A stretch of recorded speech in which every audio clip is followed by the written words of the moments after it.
Hello मेरे प्यारे बच्चों, आप सभी का स्वागत है एक बार फिर से आपके अपने YouTube चैनल पर। दोस्तों, इस वीडियो में हम लोग पढ़ने वाले हैं अग्नाशय के बारे में। ये हमारा आज का टारगेट रहेगा और इस वीडियो में हम लोग अग्नाशय से संबंधित हर एक क्वेश्चन को देखने वाले हैं।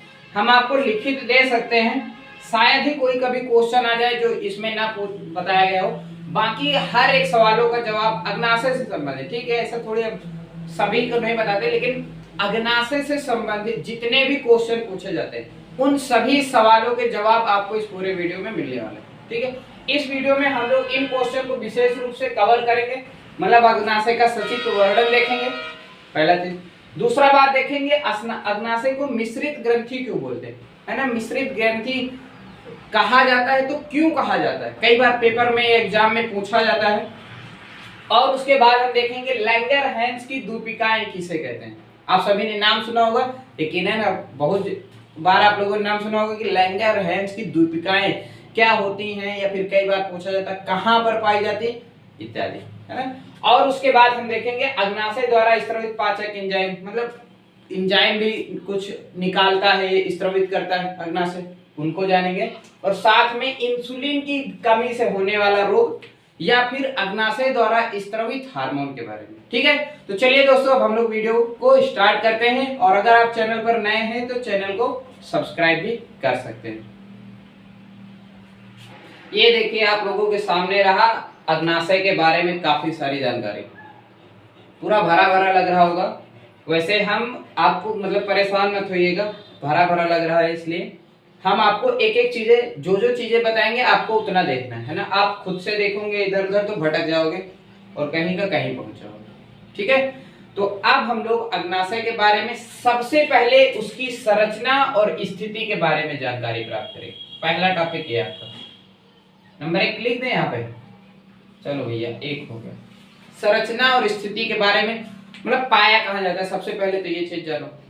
तो ये इसकी जो स्थिति होती है, ये उदर गुहा में अमाशय व शेषांत्र के बीच में पाया जाता है, ठीक।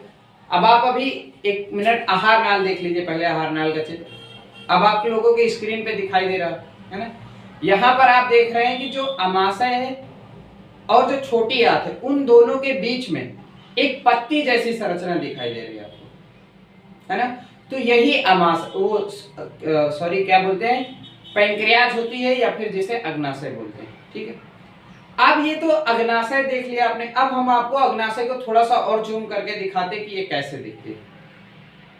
तो अब अग्नाशय को और अगर आप बारीकी से अध्ययन करते तो आपको वो इस तरीके से दिखती है, ठीक। ये भी दिख रही है। अब उसके बाद अब अग्नाशय को हम आपको काट के दिखाते हैं। काटने का मतलब है उसको कट करेंगे तो देखेंगे तो कैसे दिखाई देगा। अब आप लोग यहाँ स्क्रीन पर आ जाइए, इस तरीके से दिखाई देता है। उसकी जो कोशिकाएं ना, मान लो ये अग्नाशय है, इसको कट कर दिया आपने तो ऐसे देखने में लगेगा। ऐसे मान लो, ऐसे है, देखो ये ऐसे ना, इसको ऐसे करो, ऐसे काटो, और यहाँ ये मान लो आपका अग्नाशय है, आपके पड़ोसी का, पड़ोसी से ज्यादा जलते हो ना, तो उनका अग्नाशय ऐसे कट के ये रखा है, इस तरीके से दिखाई देता है। सूक्ष्म अध्ययन इस तरीके से। तो पहली चीज आपको समझ में आ गया होगा कि ये कहां पर उपस्थित होता है या स्थित होता है। तो उदर गुहा में अमाशय व शेषांत्र के बीच में पाया जाता है, पहली चीज, ठीक, क्लियर हो गई। अब आपको पता चल गया कि कहां पाई जाती है। अब अच्छा, अब हम लोग इसका जान लेते हैं कि इसकी लंबाई कितनी होती है। तो अगर हम इसकी लंबाई की बात करें तो देखो 12 से 15 सेंटीमीटर लंबी होती है। अभी जो आपने पत्ती जैसी संरचना देखी थी, उसकी लंबाई लगभग 12 से 15 सेंटीमीटर होती है, ठीक है। 12-15 का मतलब है सब में बराबर तो होती नहीं, आदमी भी तो छोटे बड़े होते हैं कि नहीं, तो ये ग्रंथियां भी छोटी बड़ी हो सकती है, इसमें कोई दिक्कत की बात नहीं। अब उसके बाद अगर हम इसके आकार की बात करें तो आकार आप लोग देख सकते हैं जे के आकार, एबीसीडी का जो जे होता है ना, एबीसीडी होती है ना, ए टू जेड, उसमें जो जे आकार का अक्षर है, ठीक, उसके तरीके का इसकी संरचना लगभग मिलती जुलती होती है, सेम नहीं होती, ठीक है। तो अब हमने आपको बता दिया कि भैया इसकी स्थिति कहाँ है, उदर गुहा में अमाशय व शेषांत्र के बीच में पाया जाता है। लंबाई 12 से 15 सेंटीमीटर होती है और आकार जे के आकार का होगा। देखो, इस तरीके लिखने का फायदा जानते हो क्या होगा, आपको आसानी से याद हो जाएगा। हम इसी को अभी चाहते तो बहुत सारी लाइन बना लेते और वो बहुत ज्यादा लिखने में होता। अब आप इस तरीके से, ये संक्षिप्त अध्ययन कहलाता है। आप अभी इसको नोट कर लीजिएगा, जैसे वैसे कर लीजिएगा। मैं बोलता हूं इसमें से आपके बहुत सारे अनगिनत क्वेश्चन तैयार होंगे अभी।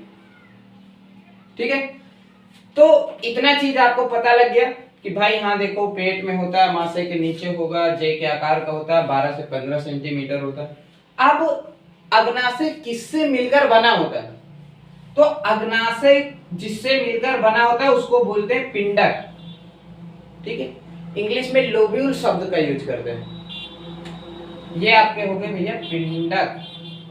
ठीक है, और इस अग्नाशय को दो भागों में बांटा जाता है। भाग कितने हैं? दो, एक बहिस्रावी और एक होता है आपका अंतःस्रावी। ये देखो यहां पर आप ये चित्र देख रहे हैं। ठीक है, इस चित्र में ये जो ग्रंथियां हैं, ये जो फूल जैसे दिख रहे हैं ना, ये फूल जैसे दिख रहे हैं, तो ये बहिस्रावी ग्रंथियां कहलाती हैं। और ये जो बीच में आपको इस तरीके से देखो संरचनाएं गोल गोल सी दिख रही हैं, ये आपकी लैंगरहैंस की द्वीपिकाएं कहलाती हैं। मतलब अमाशय को ना दो भाग में बांटा गया है कि नहीं? जैसे आदमी दो तरीके के होते हैं, तो जब अग्नाशय को देखा गया ना कट करके, अरे इसमें तो दो प्रकार की कोशिकाएं हैं, तो गजब हो गया कि नहीं? तो वैज्ञानिकों ने क्या किया ना कि उन्होंने अग्नाशय को दो भागों में बांट दिया। कितने भागों में? दो भागों में। एक आपका बहिस्रावी भाग, इंग्लिश में जिसे एक्सोक्राइन पार्ट बोलते हैं, और एक आपका अंतःस्रावी भाग जिसे इंग्लिश में इंडोक्राइन पार्ट कहते हैं। सीधा सा है ना भैया कि वैज्ञानिकों ने देखा अरे ये अग्नाशय की कोशिकाएं तो दो प्रकार के हैं, तो उन्होंने कहा ये क्या मैटर, तो दो प्रकार के हैं तो दोनों का अलग अलग नाम दे दिया। इसमें देखा उन्होंने कि भाई एक बहिस्रावी ग्रंथि है, एक अंतःस्रावी। अब अच्छा, आपके मन में ये भी आ रहा होगा कि बहिस्रावी ग्रंथि किसे कहते हैं, अंतःस्रावी ग्रंथि किसे कहते हैं, तो इसे भी समझ लो। ठीक है, शरीर में पाई जाने वाली वे ग्रंथियां जो अपना स्त्राव,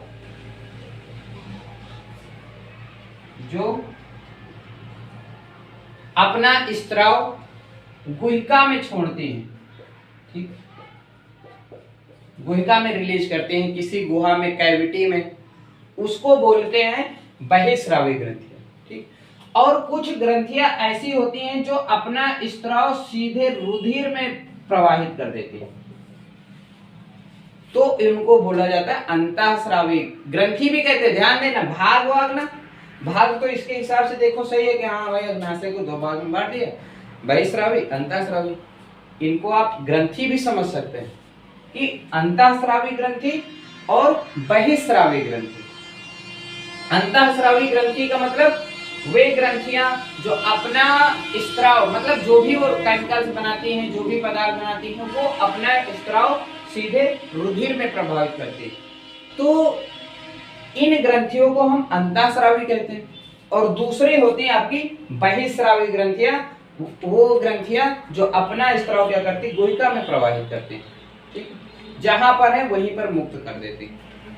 जैसे जठर, अमाशय से जठर ग्रंथियां भी एक तरीके की बहिस्रावी ग्रंथियां हैं, है ना, क्योंकि रुधिर में तो अपना स्त्राव निकाल नहीं रहे हैं, अगर रुधिर में निकालती तो वो भी अंतःस्रावी हो जाती। तो सीधा सीधा आपको ये समझ में आ गया ना कि देखो बहिस्रावी ग्रंथि किसे कहते हैं और अंतःस्रावी ग्रंथि किसे कहते हैं।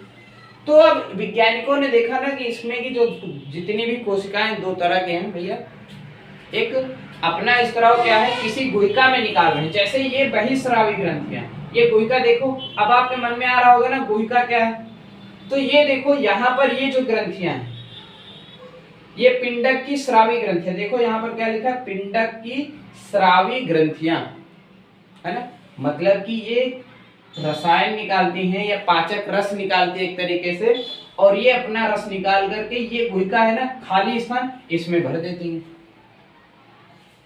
देखो इस खाली स्थान जो है ना, इसी को गुहिका बोलते हैं। तो ये जो ग्रंथियां हैं, कोशिकाएं हैं, कुछ भी कह लो आप, ये कोशिकाएं अपना स्त्राव गुहिका में छोड़ देती हैं। ठीक है, ये तो समझ में आ गया कि भैया देखो पिंडक की स्रावी कोशिकाएं का मतलब समझ रहे हैं ना, ये जो संरचनाएं दिख रही है ना, इसी को पिंडक बोलते हैं। जो फूल जैसी संरचना दिख रही है पिंडक बोलते हैं। बहुत सारे पिंडक होते हैं अग्नाशय में। पता है अग्नाशय में पिंडकों की संख्या बहुत, कम से कम नहीं तो कितनी होती होंगी, 80 से 90 करोड़ होती है। बहुत ज्यादा संख्या में पाई जाती है पिंडक, ठीक है, बहुत बड़ी संख्या में होती है। तो इस तरीके से आपको, और खास करके ये जो आपको दिख रही है ना, ये अग्नाशयी लैंगरहैंस की द्वीपिकाएं, ये भी बहुत ज्यादा है। तो चलो भैया, ये अब आपको समझ में आ गया ना कि बहिस्रावी ग्रंथि किसे कहते हैं, अंतःस्रावी ग्रंथि किसे। अब आपके मन में क्वेश्चन उठेगा कि अग्नाशय में बहिस्रावी ग्रंथि किसे कहते हैं। तो इसमें देखो, प्रत्येक अग्नाशय पिंडक घनाकार कोशिकाओं का बना होता है। ये जो अग्नाशय पिंडक है ना, ये कैसे घनाकार कोशिकाओं का बना, मतलब घन के आकार कोशिकाएं, मतलब ऐसे गुच्छे होते हैं, ठीक है। और बीच में खोखले होते हैं, देखो सब बीच में खोखले, ये खाली स्थान, इसमें भी, इसमें भी, इसमें भी। इसको समझते चलो, ये समझ में आ जाएगा।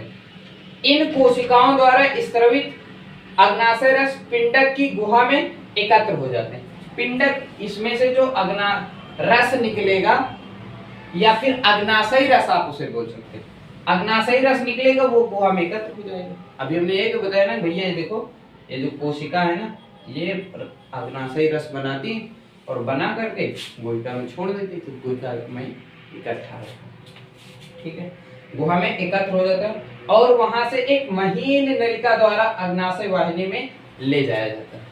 अब यहाँ से ना महीन महीन नलिकाएं होती हैं अग्नाशय वाहिनी की ओर, फिर अग्नाशय वाहिनी से ये सीधा ग्रहिणी में छोड़ देते हैं, मतलब छोटी आंत में सीधा सीधा, समझ सकते हो। आया समझ में ना। तो जो अग्नाशय होता है, अग्नाशय में जो पिंडक होते हैं, घनाकार कोशिकाएं होती, ये जो घनाकार कोशिकाएं, यही उसका बहिस्रावी भाग प्रदर्शित करती है। आया समझ में। अब ये जानते हो ये काम क्या करती है, ये करती क्या है, ये एंजाइम बनाती है, जिन्हें हम अग्नाशयी रस बोलते हैं। कई बार पेपर में पूछा जाता है, जैसे हमने यहाँ पर लिखा है ना, अग्नाशय द्वारा स्रावित पाचक एंजाइम के नाम लिखे, तो ये कई सारे एंजाइम्स बनाती है, जो क्या करते हैं, भोजन को पचाने में सहायता करते हैं। अब भाई पाचन वाचन तो आपको पता ही है ना कि भोजन को पचाते हैं। अब वो कौन कौन से एंजाइम है जो अग्नाशय बनाता है, तो सबसे पहला एंजाइम है आपका ट्रिप्सिन। ट्रिप्सिन किसका पाचन करता है, प्रोटीन का, है ना। इससे पहले देखो आप लोग आमाशय पढ़े हो कि वहां से हाँ पेप्सिन निकलता है, लेकिन पेप्सिन से सब थोड़ी पाचन हो जाता है, थोड़ा बहुत तो बचा रहता है। तो जो भोजन बचा रहता है, या फिर भोजन के वे कण जिसका प्रोटीन के वे कण जिसका पाचन नहीं होता, तो उसका पाचन क्या कर देता है, ट्रिप्सिन कर देता है, ठीक। अब उसके बाद इमाइलोएप्सिन, ये क्या करता है, स्टार्च का पाचन करता है, ठीक। स्टार्च आप लोग मंड जानते होंगे, ये मंड को ग्लूकोज में बदलने का कार्य करता है। अब उसके बाद है स्टेप्सिन, ये वसा का पाचन करता है, जो हम लोग फैटी चीजें खाते हैं उसका पाचन में सहायक है। तो समझ में आ रहा है ना, बहिस्रावी भाग किसे कहते हैं, ये जो घनाकार पिंडक दिखाई दे रहे हैं, यही बहिस्रावी भाग कहलाते हैं, और ये अग्नाशयी रस का निर्माण करते हैं। और ये अग्नाशयी रस क्या करते हैं, भोजन को पचाने में सहायता करते हैं। अब ये अग्नाशयी रस कौन कौन से होते हैं, ये प्रमुख रूप से आपके ट्रिप्सिन, इमाइलोप्सिन और स्टेप्सिन होते हैं, 3 तरीके के। ये तो समझ में आ गया ना भैया, अब ये पोर्शन पूरी तरीके से क्लियर हो गया होगा, है ना, कि भाई सीधा सा देखो, सीधा सा फंडा है, बहिस्रावी भाग किसे कहते हैं, घनाकार कोशिकाओं के भाग को बहिस्रावी भाग कहते हैं। घनाकार कोशिकाएं क्या बनाती हैं, अग्नाशयी रस बनाती हैं। अग्नाशयी रस बना करके ये गुहिका में एकत्र हो जाता है, और गुहिका से पतली महीन नलिकाओं से ये ग्रहिणी में चला जाता है, और भोजन के पाचन में सहायता करता है। तो मतलब अब आप इनके बारे में पढ़ चुके हैं, जो फूल बने हुए हैं ना, इनके बारे में पढ़ चुके हो, ठीक है। अब अच्छा क्या पढ़ोगे आप लोग, अब पढ़ोगे आप लोग अंतःस्रावी भाग। अंतःस्रावी भाग का मतलब हमने बताया ना कि यहाँ पर ये जो छोटी छोटी महीन नलिकाएं जैसी दिख रही ना, ये गोल गोल जलेबी की तरह नहीं है ना, बालूशाही की तरह ये जो संरचनाएं दिख रही है ना, इन्हीं को लैंगरहैंस की द्वीपिकाएं बोलते हैं। पेपर वेपर में मत लिख दीजिएगा कहीं फिर कि हाँ बालूशाही जैसी संरचना है। याद करने के लिए समझ लो, ऐसे ही तो होता है ना, बालूशाही बीच में बढ़िया गोला सा बना देते, समझ लो ये बालूशाही लैंगरहैंस के होते हैं। अब कहते किसे, देखना, अग्नाशय कोशिकाओं के बीच के संयोजी ऊतक में पीले रंग की कोशिकाओं के समूह स्थित होते हैं। इनका रंग कैसा होता है, पीला। अरे भैया कलर वलर है नहीं तो हम इनको भर देते। तो जो अग्नाशयी कोशिकाएं हैं, अग्नाशयी कोशिकाओं के बीच में पीले रंग की कोशिकाएं स्थित होती हैं। इनका रंग पीला समझ लेना, इमेजिन करो कि हाँ, आंखें बंद करो और फील करो कि हाँ पीला रंग है, पीले रंग की कोशिकाएं भरी पड़ी। मजा भी आएगा पढ़ने में, समझ में भी आ जाएगा। तो ध्यान देना है, अग्नाशयी कोशिकाओं के बीच में, ये अग्नाशयी कोशिकाएं हैं, इनके बीच में ये पीले रंग की कोशिकाएं हैं। इन्हीं कोशिकाओं को हम लैंगरहैंस की द्वीपिकाएं कहते हैं, है कि नहीं? कुछ अलग से थोड़ी है। ये जो पीले रंग की कोशिकाएं, भाई वैज्ञानिकों ने देखा कि यार इसमें देखो ये पीले हैं, इनका कुछ और रंग होगा, भैया हमको नहीं पता, हमने अभी नहीं पढ़ा या फिर उन्होंने नहीं लिखा, तो हम इनका कलर वलर नहीं बता सकते, लेकिन इसका पीले रंग की होती है, ठीक है। तो उन्होंने कहा कि ये जो पीले रंग की कोशिकाएं बीच में ना, इन्हीं को हम लैंगरहैंस की द्वीपिकाएं कहते हैं। और यही अग्नाशय का अंतःस्रावी भाग प्रदर्शित करते हैं। अंतःस्रावी मतलब एंडोक्राइन ट्रैक्ट, एंडोक्राइन पार्ट, ठीक है। मार्कर नहीं बंद हो रहा हमसे, 1 मिनट से रखो। चलो इसको भी देख लियो। तो ये समझ में आ गया ना आपको कि अंतःस्रावी भाग किसे कहते हैं। भैया सीधा सा है, अब क्या करना, अग्नाशय कोशिकाओं के बीच में पीले रंग की कोशिकाओं का कोशिकाएं से उन्हीं को लैंगरहैंस की द्वीपिकाएं।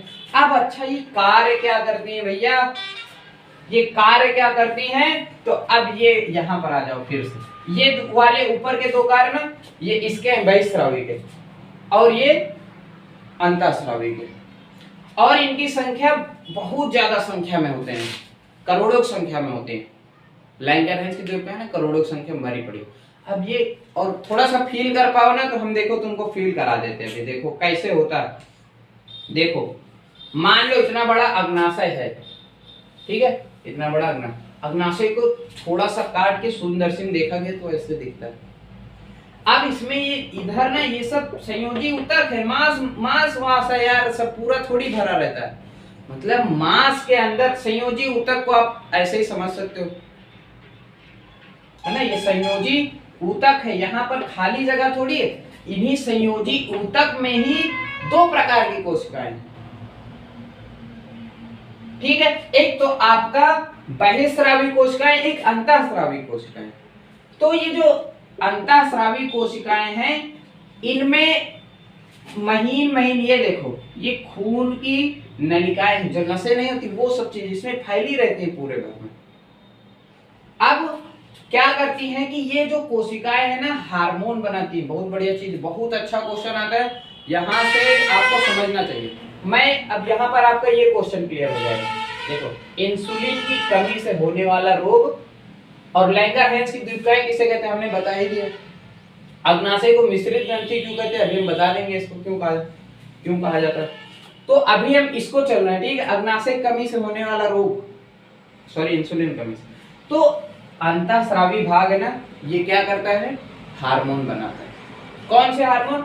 इंसुलिन बनाता है और एक हार्मोन बनाता है ग्लूकागॉन। अब आप पूछोगे कि भैया बताओ, तुमने तो कहा कि ये जो ऊपर वाले एंजाइम है ना, ये तो तुमने बता दिया कि हाँ ट्रिप्सिन प्रोटीन का पाचन करता है, इमाइलोएक्सिन स्टार्च का पाचन करता है, स्टीएक्सिन वसा का पाचन करता है। तो ये क्या करते हैं भैया, इंसुलिन क्या करता है? तो भैया यही वो हार्मोन है जो ग्लूकोज को ग्लाइकोजन में बदलता है। समझे भैया? हम लोग जो खाना भोजन करते हैं ना, उसको भोजन से ग्लूकोज प्राप्त होता है। ग्लूकोज को ग्लाइकोजन में बदलने का कार्य क्या करता है? आपका इंसुलिन करता है, इंसुलिन हार्मोन, ठीक। अगर ये बराबर मात्रा में निकलता है तब तो बढ़िया। और कभी कभी जानते हो क्या होता है, अगर ये जरूरत से ज्यादा निकल गया, मान लो कि हमारा ये शरीर है, देखो, और हमारे शरीर कोशिकाएं धड़ाधड़ अग्नाशय कोशिकाएं इंसुलिन बनाए दे रहे, तो जानते हो क्या होता है, ऐसी परिस्थिति में इंसुलिन क्या करेगा, ज्यादा बनेगा। ज्यादा बनेगा तो ग्लूकोज को ग्लाइकोजन में, मैं थोड़ा सा यहाँ पे मिटा देता हूँ, मैं तुमको समझा देता हूँ, ये वाला पूछा जाता ना इसलिए। देखो ये क्वेश्चन क्लियर हो गए होंगे आपके, फिर भी हम बता देंगे, अभी हमारे ध्यान में रहेंगे।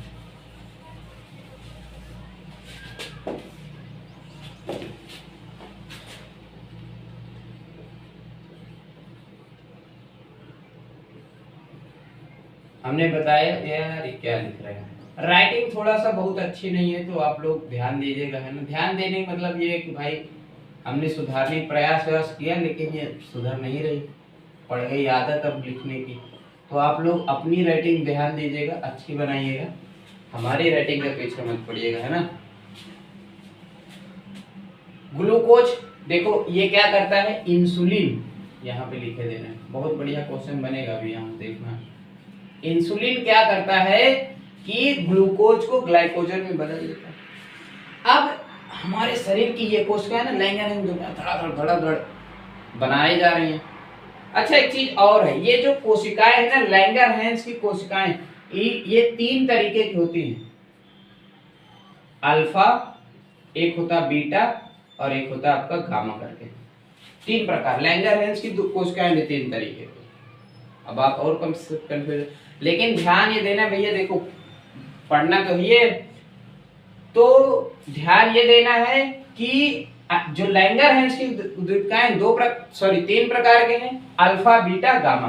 तो ये जो अल्फा है ना यही बनाता है, ये बनाता है ग्लूकेगॉन। जो अल्फा कोशिकाएं हैं ये बनाती हैं ग्लूकेगॉन, और ये वाली कोशिकाएं हैं ये बनाती हैं आपका इंसुलिन, ठीक। और इसका तो कोई विशेष महत्व नहीं है और ना ही किताब में दिया हुआ कि ये क्या करती है, तो हम आपको गलत जानकारी दे करके कुछ करना नहीं चाहते। प्रमुख रूप से आपकी यही पूछी जाती है, 3 प्रकार की कोशिकाएं हैं, अल्फा बीटा गामा। तो अल्फा ग्लूकेगॉन हार्मोन बनाता है, बीटा कोशिकाएं इंसुलिन बनाती है। कई बार पेपर में पूछा जाता है कि इंसुलिन का स्त्रवण अग्नाशय की किन कोशिकाओं से होता है, तो आपको ध्यान में रखना है इंसुलिन का स्त्रवण बीटा कोशिकाओं से होता है। कई बार ज्यादातर ऐसा होता है कि अल्फा लगाते हैं लोग, ध्यान रखना। अब ये कार्य क्या करता है, ग्लूकोज को ग्लाइकोजन में बदल देता है। मतलब हमने जो भोजन किया, भोजन को करने के बाद में शरीर में यहां से हार्मोन निकलेगा इंसुलिन, और ये इंसुलिन जो ग्लूकोज होगा उसको ग्लाइकोजन में फटाक से बदलता जाएगा। तो रुधिर में ना ग्लूकोज की नियंत्रित मात्रा रहती है।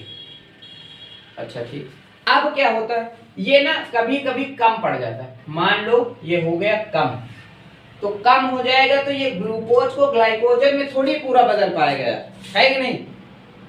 अब भाई कम पड़ गया है तो ये सभी ग्लूकोज को ग्लाइकोजन में नहीं बदल सकता, तो क्या होता है कि रुधिर में ग्लूकोज की मात्रा बढ़ जाती है। रुधिर में ग्लूकोज की मात्रा बढ़ जाती है, ग्लूकोज की मात्रा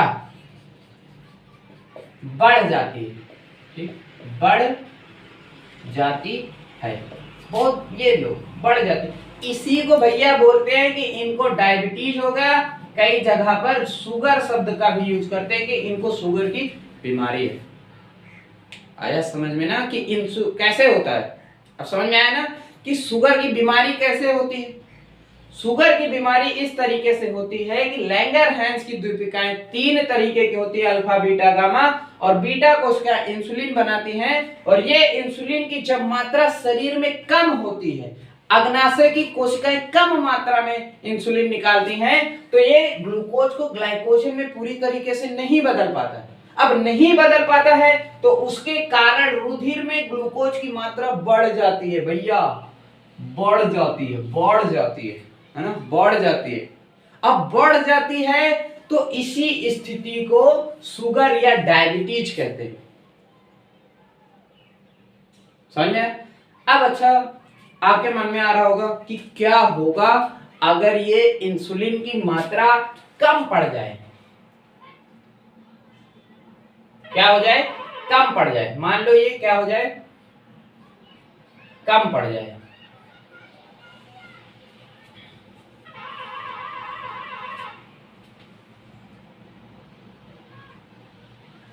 एक मिनट, इसको हम जरा क्लियर कर लें।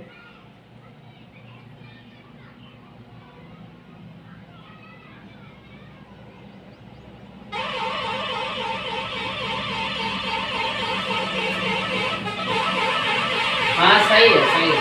देखो सही ये है ना कि जब रुधिर में इंसुलिन की मात्रा कम हो जाएगी तो क्या होगा, ग्लूकोज का लेवल बढ़ जाएगा। और एक परिस्थिति ऐसी होती है कि क्या होगा, जब रुधिर इंसुलिन का ना इंसुलिन बढ़ जाए, इंसुलिन ज्यादा मात्रा में निकालने लगे कोशिकाएं, कि धड़ाधड़ कोशिकाएं निकालना शुरू कर देगी। अब इंसुलिन ज्यादा बना देंगी तो भी दिक्कत भी।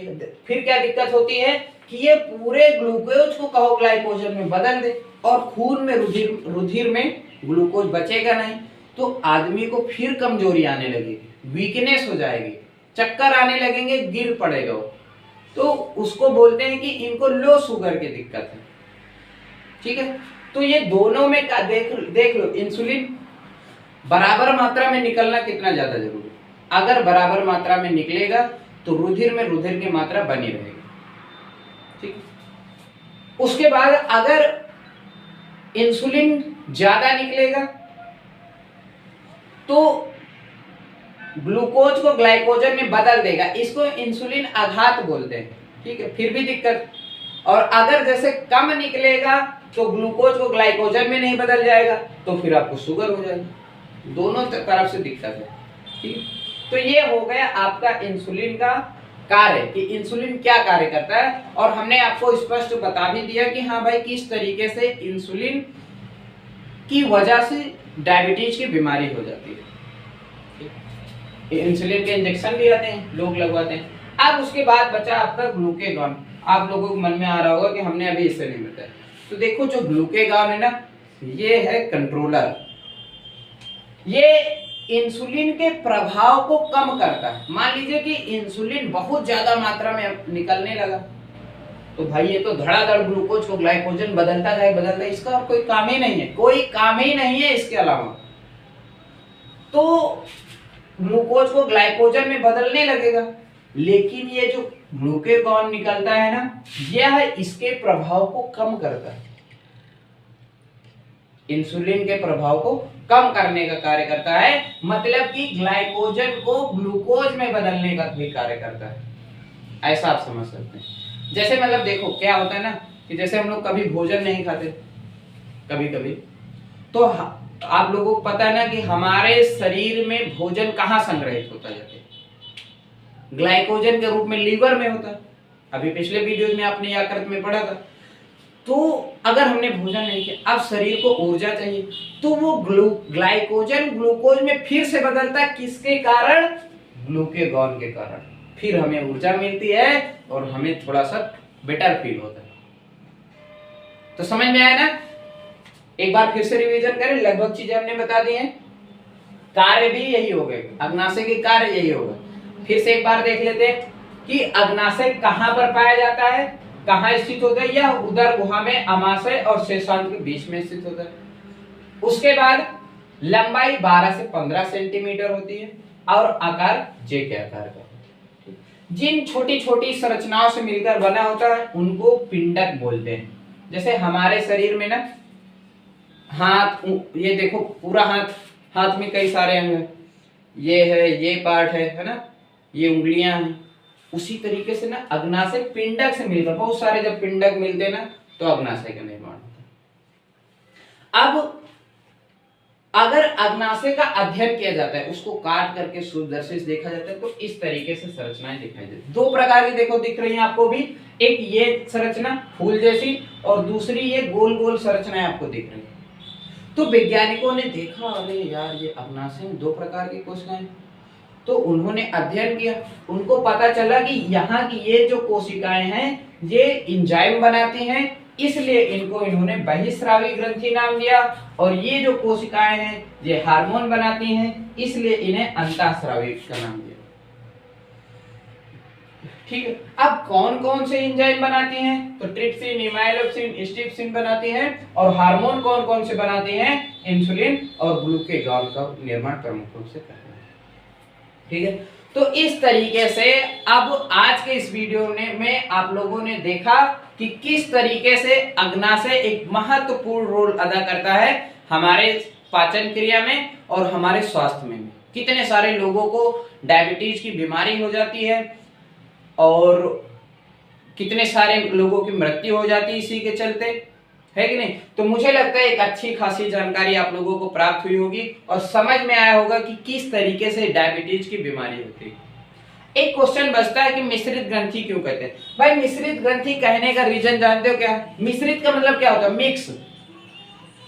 रीजन यह है कि अग्नाशय एक ऐसी कोशिका है, अग्नाशय एक ऐसी ग्रंथि है जिसमें दोनों प्रकार की कोशिकाएं पाई जाती हैं, बहिस्रावी ग्रंथि भी और अंतःस्रावी ग्रंथि भी। इसी कारण से अग्नाशय ग्रंथि को मिश्रित ग्रंथि के नाम से जाना जाता है। कई बार क्वेश्चन पूछा जाता है ना कि अग्नाशय को मिश्रित ग्रंथि क्यों कहते हैं, तो इसका जवाब यही है कि अग्नाशय में दोनों ग्रंथियां बहिस्रावी भी और अंतःस्रावी भी पाई जाती है, इस कारण इसको क्या कहते हैं? मिश्रित ग्रंथि। ठीक, और हमने सचित्र वर्णन कर ही दिया। एक बार फिर से आप लोग पहले ये पढ़िएगा, उसके बाद इसके प्रकार पढ़िएगा, उसके बाद इसके कार्य पढ़िएगा और ये आप चित्र बना लीजिएगा। ठीक है, तो थैंक यू दोस्तों। अब हम लोग मिलते हैं नेक्स्ट वीडियो में। वीडियो कैसा लगा जरूर बताएं। जय हिंद।